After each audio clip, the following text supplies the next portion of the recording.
Good morning to you and welcome back to the Morning Minute Meditation. In Chuck Colson's book, Against the Night, he talks about the shift in the culture in regard to how men view their spirituality. He began by saying that there was a sociologist that did a poll. His name was Robert Bellah. And Robert Bellah said this in the poll, that 80% of American people say that an individual should arrive at his or her own spirituality in spite of their affiliation with any church or synagogue, independent of that. And in the survey, Robert Bellah said that 81% of Americans believe that, going on to say that Christians are arriving at faith at their own terms. One lady by the name of Sheila was quoted in the survey who made this statement. She said, "I believe in God, but I cannot remember the last time that I was in church. My faith has carried me a long, long way."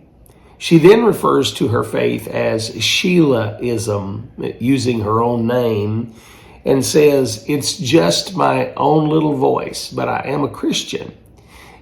Now, is this anything new? The truth is, this was even warned about by God in the Old Testament writ of Scripture.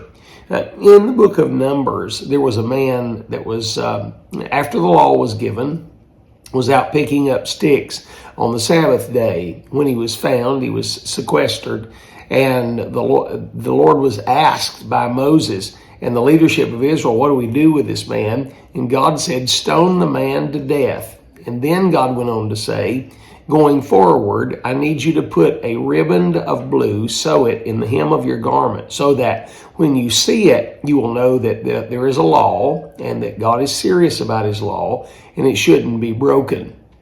It was in this chapter, Numbers 15, where the Bible said this, "You do this, that you seek not after your own heart and your own eyes, after which you used to go a-whoring."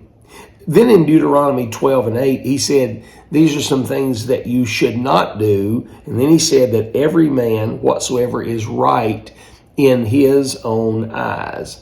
In the book of Judges, chapter 17, verse 6, the Bible said that there was no king in Israel, and every man did that which was right in his own eyes. In Judges 21:25, the Bible again said that there was no king in Israel, and every man did that which was right in his own eyes. In the book of Psalms, chapter 36, verse 2, the Bible said there's a group of people that flatter themselves in their own sight or with their own eyes, but their heart is not right with God. The Bible said in Proverbs 3 and verse number 7 that we're not to be wise in our own eyes.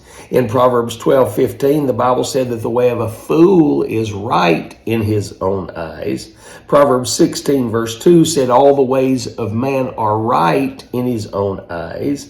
Proverbs 12 and verse 2 said every way of man is right in his own eyes. And then Proverbs 30 ends by saying there's a generation that are pure in their own eyes, and yet they are not washed from their filthiness. Mankind does whatever he or she wants to do.